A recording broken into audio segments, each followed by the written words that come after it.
আমরা বাংলার মানুষ এখনো কোরআন দেখতে পাই নাই, তবে কোরআন শুনতে পাইছি। কারণ 50টা বছর যিনি কোরআনের হক তাফসীর করেছেন সে জীবনে জেলখানায় কাটাইছেন, আর হাসপাতালে নিয়ে গিয়ে তাকে হত্যা করা হলো।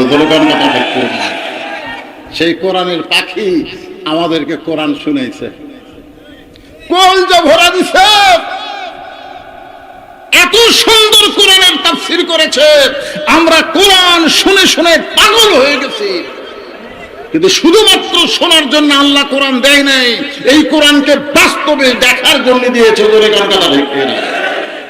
কিন্তু আমরা দেখতে পাইনি। আশা করা যায় এবার কোরআন আমাদের দেখা দরকার, ধরে কোন ঠিক কিনা? এখন কোরআন দেখতে গেলে আমাদের কি করণীয়? নবী যখন কোরআন তেলাওয়াত করেছে, গভীর রাত্রে চোরের মতন চুপি চুপি আবু জেহেল কোরআনের তেলাওয়াত শুনেছে। সারা রাত নবীর কোরআন তেলাওয়াত শুনেছে। সকালবেলায় গিয়া আবু জেহেল তার সভাসদ বর্গে বলতেছে, এত সুন্দর কোরআনের বাণী, রাতটা কোন দিক দিয়ে গেল আমি বুঝবারই পারিনি। সুবহানাল্লাহ বলেন না? আবু সুফিয়ান বলে, নেতা, যেই কোরআন শুনতে রাত কোন দিক দিয়ে গেল বোঝা যায় না, সেই কোরআনকে বাস্তবে গ্রহণ করলে অসুবিধা কি? আবু জেহেল বলতেছে, কোরআনকে যদি গ্রহণ করা হয় তাহলে তোর আমার নেতৃত্ব চলবে না, আসল নেতা হয়ে যাবে আব্দুল্লাহর এতিম পোলা। আজকে আমাদের বাংলাদেশে আবু জেহেল মার্কা নেতা যারা, তারা কখনোই চাবে না যে আল্লাহ ওয়ালারা, কোরআন ওয়ালারা নেতা হোক। জোরে বলেন কত ঠিক কিনা? এই জন্য কোরআনকে বাস্তবে যদি আমরা দেখতে চাই তাহলে আমাদেরকে দুই হাত দিয়ে এই কোরআনটা ধরা লাগবে। পারবেন? যুবকেরা, এই যারা স্বৈরাচারকে পতন করছে, ওদের সমন্বয়ক, আজকে ছাত্র আন্দোলন, তারা কিন্তু আল্লাহর কোরআন ধরে নাই। তুমি শুরু করছিল কোটা আন্দোলন, কোটা কোটা, সে থেকে আবার 9 দফা, সে থেকে 1 দফা। জোরে কোন কথা ঠিক কি? তারা কিন্তু কোরআন শরীফ ধরে নাই। যাই হোক, যেভাবেই হোক আমাদের বাংলাদেশ আবার নতুন স্বাধীন হয়েছে। জোরে কোন কথা ঠিক কিনা? যার কারণে আমরা এই যে কথাগুলো বলার একটা সুযোগ পেয়েছি। অনেক রক্তের বিনিময়ে সর্বপ্রথম আমাদের রংপুরের একটা ছেলে সাইদ, আবু সাইদ, সে নিজের জীবন দিয়ে শাহাদাতের মর্যাদা পেল। এরপর অনেক শহীদের রক্তের উপর দিয়া আমাদের বাংলাদেশ আবার স্বাধীন হলো। জোরে কোন কথা ঠিক কিনা?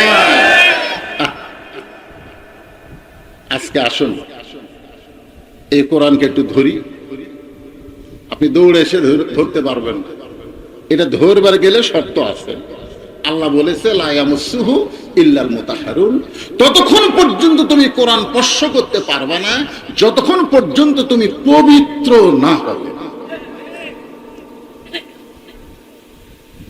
ওমর ফারুক কিন্তু তার বোনের কাছে যে কোরআন আসলো না, বলেছিল যে কি পড়লি গোপনে গোপনে আমাকে একটু দিত। তখন বোন বলল, ভাই এটা ধরবার গেলে পবিত্র হওয়া ছাড়া ধরার উপায় নেই। ওমর ফারুক চিন্তা করলেন, যেই কোরআনের আয়াত ধরবার গেলে পবিত্র হওয়া লাগে, সেই কোরআনটাই কি নিজের চোখে একটু দেখা দরকার। বলে কোন কথা ঠিক কিনা? যার উপর কোরআন নাজিল হয়েছে তাকে দেখতে গেছে। নবীকে হত্যা করবার চাইছিল, তখন কিন্তু নবী দেখতে আর যায়নি, নবীকে হত্যা করার নিয়তে তরবারি হাতে নিয়েছিল। এবার নবীর কাছে গিয়ে নবীর দিকে তাকায় দেখে, এইটা তো আমার মতো মানুষ না। সুবহানাল্লাহ। নবী মোর নূরে খোদা, তার তরে সকল পয়দা, আদমের কলবেতে তারি নূরের রোশনী। সবাই বলেন নবী মোর পরশমণি, নবী মোর সোনার খনি, নবী নাম ভাবে যেজন সেই তো দোজা আনের ধনী। সুবহানাল্লাহ বলেন। ওমর ফারুক ইসলামকে কবুল করে কোরআনকে গ্রহণ করলেন, এমন ভাবে কোরআনকে গ্রহণ করলেন, এক সময় আল্লাহ তাআলা এই কোরআনের ওসিলায় ওমরকে বাংলাদেশের মতন ৯৬টা দেশের নেতা বানায়া দিলে। বাংলাদেশের মতন কয়টা? ৯৬টা দেশের নেতা বানাই দিলেন। শুধু কোরআন দেখবার যায়া উমরকে আল্লাহ নেতা করে দিলেন। ধরে কোন সুবহানাল্লাহ। মসজিদের মেম্বরে বসে ওমর ফারুকের মন বলতেছে, ওমর তুই অর্ধ পৃথিবীর খলিফা। এটা কিন্তু মুখ বলেনি, মন মন। ওমর ফারুক কয়, কে রে, আমি অর্ধ পৃথিবীর খলিফা? নফস।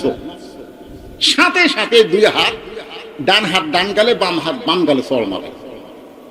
এমন সময় ওসমান গনি এসে সামনে দাঁড়ায় বলে, আমির আল মুমিনিন, আপনি কি পাগল হয়ে গেলেন? নিজের গালে নিজে চড় মারেন, কারণ কি? ওমর ফারুক বলে, ওসমান আমার মন আমাকে বলতেছে আমি অর্ধ পৃথিবীর খলিফা হয়েছি। ওসমান বলে, ঠিকই তো কইছে, মন তো আপনার ঠিকই কইছে, মন তো ভুল কয় নাই, এতে আবার নিজের গালে চড়ান কেন?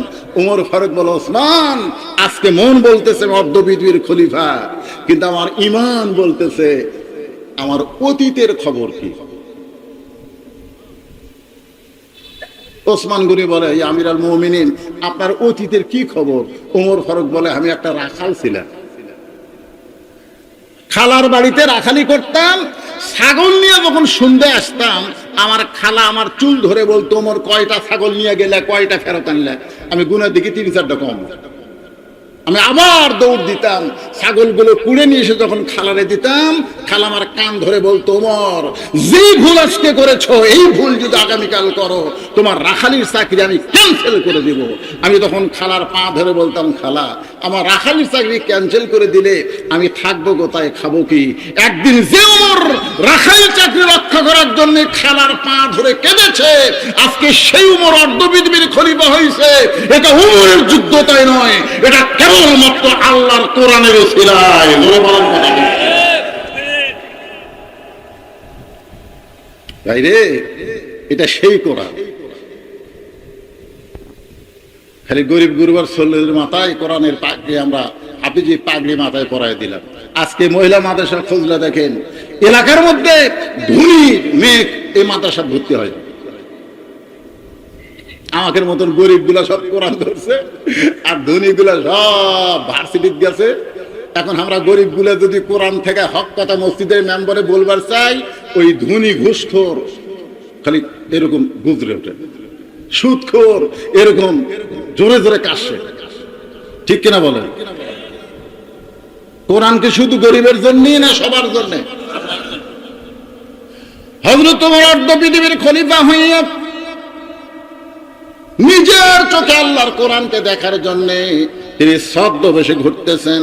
আমার মা বোনেরা যারা পর্দার অন্তরালে আর মহিলা মাদ্রাসাকে টার্গেট করে আমি আপনাদের সামনে কথাগুলো বলতেছি।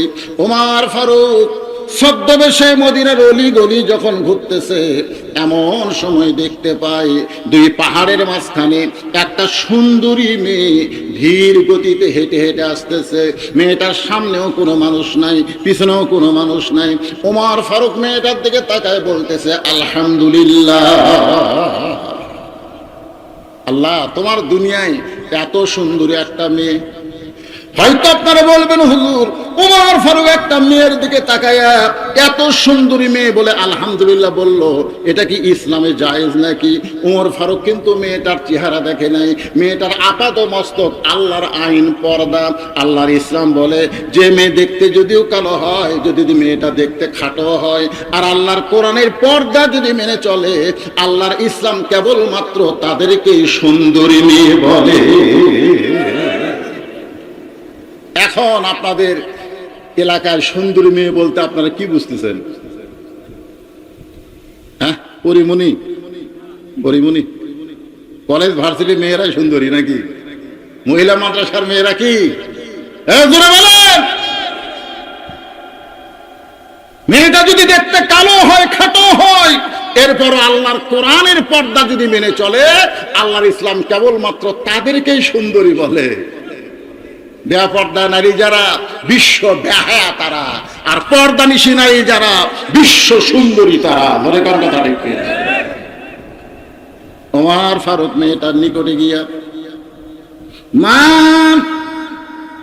মাগো, এই নির্জন পথে তুমি একা একা চলতেছো, তোমার সামনেও মানুষ নাই, পিছনেও মানুষ নাই, তোমার অন্তরে কি কোনো ভয় ডর লাগতেছে না? মেয়েটা পর্দার ভিতর থেকে বলে, পথিক তুমি কি হযরত উমরকে চিনো? জোরে কান সুবহানাল্লাহ। মেয়েটা কাকে বলতেছে? উমরকে বলতেছে, পথিক তুমি কি হযরত উমরকে চিনো? যেদিন উমর ফারুক আল্লাহর কোরআন দিয়ে রাষ্ট্র চালায়, সেদিন থেকে একজন মহিলা পৃথিবীর এক প্রান্ত থেকে আর এক প্রান্তে যাবে, তার কলিজায় আল্লাহ ছাড়া অন্য কারো ভয় থাকবে না।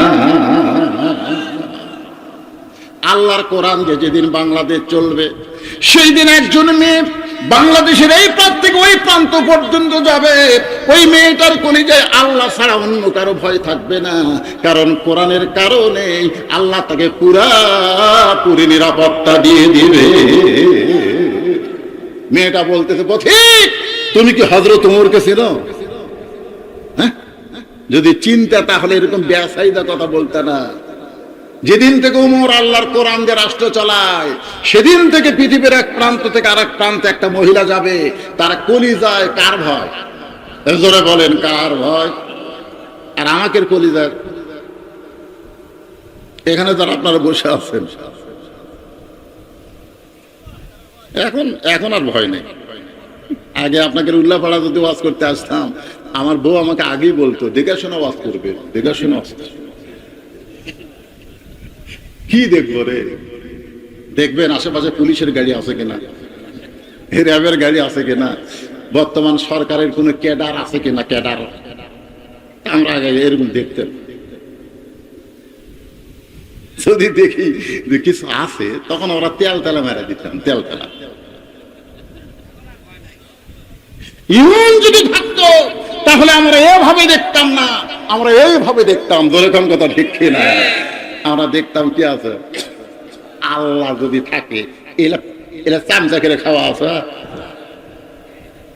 পুলিশ ধরার ভয় করছে, কিন্তু বেলকুচিতে কাউসারি ভাইকে আজরাইলি ধরছে। জোরে কর কথা ঠিক কিনা? আমাকে ভাই রে, এমন একটা পরিবেশ হলো ভাই, চিন্তা করে ওয়াজ করা লাগে, পুলিশ যেন না ধরে। ওই দিন কাউসারি ভাই আজরাইল ধরবি আর মনি, আমরা দুই ভাই কিন্তু একই থানা তো আছে, ওই বেলকুচি থানা। কাউসারি ভাইয়ের ওয়াজ, আমার ওয়াজ। আমাকে বললো, ভাই ওয়াজ শেষ, আপনার যদি আগে হয় তাহলে আমার জন্য দেরি করবেন, আর আমার যদি আগে হয় আপনার জন্য দেরি করব।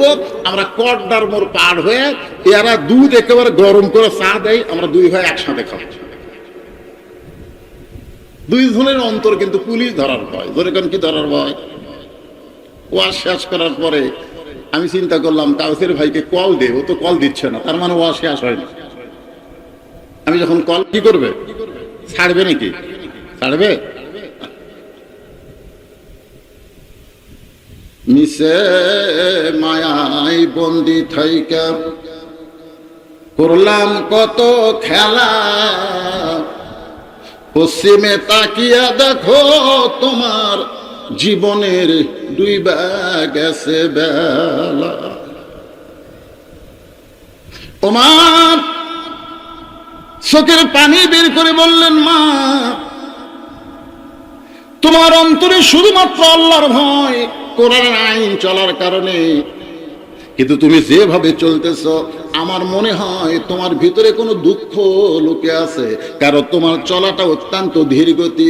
বলো তো মেয়ে, তোমার ভিতরে কোনো দুঃখ আছে নাকি? মেয়েটা বলে, পথিক রে, আমি আসলেই একজন দুঃখী নারী। আজকে 6 দিন হলে হযরত ওমরকে খুঁজে বেড়াই। আমি আসলেই একজন দুঃখী নারী, আজকে 6 দিন হলে আমি হযরত ওমরকে খুঁজতেছি। সুবহানাল্লাহ। কয়দিন? যদি হযরত ওমরকে খুঁজে পাই তাহলে আমার দুঃখের কথা তার কাছে একটু বলবার চাই। ওমর ফারুক বললেন, মা তুমি যে ওমরকে খুঁজতেছো, ওমরকে না পাইলে সেই দুঃখের কথা কি আমাকে বলা যায় না? মেয়েটা বলে, পথিক এত সাহস ভালো না, যে কথা হযরত ওমরকে বলবো সেই কথা দুনিয়ার কোনো মানুষকে আমি বলবো না। ওমর ফারুক বললেন, মা তুমি যেই ওমরকে খুঁজতেছো আমি হইলাম সেই ওমর। মেয়েটা ছোট বাচ্চার মতন কান্দের বলে, ইয়া আমিরুল মুমিনিন, আপনি যদি সেই উমর হন তাহলে চোরের মতন একা একা কেন ঘুরতেছেন? আপনার কি কোনো চামচা নাই? ধরে কোন কি নাই? চোরের মতন একা একা কেন ঘুরতেছেন? আপনার কি পুলিশ নাই, র্যাব নাই? সঙ্গে সঙ্গে হযরত ওমর ফারুক কোরআন থেকে তেলাওয়াত করলেন, ইন্নামাল মুমিনুনা আল্লাযীনা ইযা যুকিরাল্লাহু ওয়াসিলাত কুলুবুহুম ওয়া ইযা তুলিয়াত আলাইহিম আয়াতুহু যাদাতুহুম ঈমানাও ওয়া আলা রাব্বিহিম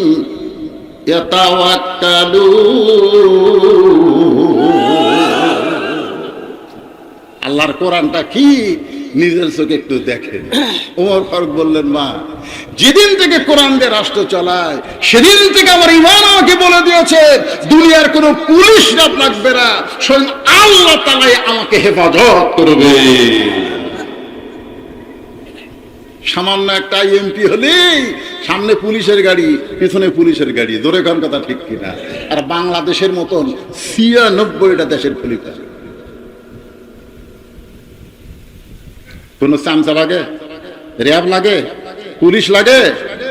আপনারা বলেন তো, পুলিশ গুলা কি নেতার না জনগণের?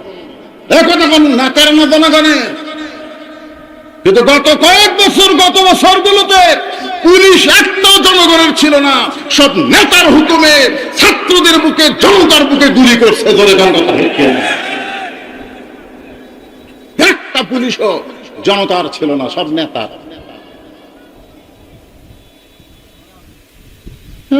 নেতা আসতেছে, যত বড় নেতা তত বেশি পুলিশ। আরে হুন্ডালারা, চামচেরা, আপনি দেখবেন যেই নেতার পিছনে বেশি চামচা ওই নেতা তত মারুক, তত টাকা মারে। জোরে কোন কথা ঠিক কিনা? হ্যাঁ, দেখবেন যার পিছনে বেশি চামচা করে বুঝবেন ওই নেতা মারে বেশি। ওমর ফারুক চোখের পানি বের করে বললেন, মা এখন বলো কি দুঃখ তোমার মনে, যে দুঃখ নিয়ে তুমি 6 দিন হলে আমাকে খুঁজতেছ? মেয়েটা বলতেছে, আমিরুল মুমিনিন, আমার জীবনের সবচাইতে বড় দুঃখ হলো আমি 6 বছর বয়সে ঈমান গ্রহণ করেছি। আপনারা যারা আমার সামনে বসে আছেন, ওয়াজ শোনার পরে মনে হবে আমরা মুসলমান ঠিকই, কিন্তু আমাদের ঈমান নাই। ধরে কোন কি নাই? আজকে দেখেন তো ঈমান আছে কিনা, একটু খেয়াল করে দেখেন। মেয়েটা বলতেছে 6 বছর বয়সে আমি ঈমান গ্রহণ করছি। আপনারা কি আমার কথা বুঝতে পারতেছেন? ঈমানের কলেমা পড়া আর ঈমান গ্রহণ করা দুইটা কিন্তু এক না। কারণ যুদ্ধের সময় আমার এলাকার অনেক হিন্দুরা কলমা পড়ছে, আরবি করে দেখলি বলতো লা ইলাহা ইল্লাল্লাহ, লা ইলাহা ইল্লাল্লাহ, লা ইলাহা ইল্লাল্লাহ। তারমিরা বলতো বিলকুল ঠিক হয়। এক হিন্দু চাচা আমাকে বলতেছে, হুজুর মুসলমানের কলমার দাম আছে। তা আমি কইলাম, আপনি হিন্দু হয়ে মুসলমানের কলমার দাম কেমনে বুঝলেন? যুদ্ধের সময় বুঝেছি। এই কলমা যতক্ষণ মুখত ছিল ততক্ষণ পাকিস্তানে আর্মি আমাদের গুলি করেনি। আমি বললাম, দাদা কলমা শুধু মুখে রাখার কারণে আর্মির গুলি থেকে আপনি বাইসে গেছেন। এই কলমা যদি কলিজার মধ্যে জায়গা দিবার পারেন তাহলে জাহান্নামের আগুন থেকে আল্লাহ আপনাকে বাঁচাইয়া দিবে।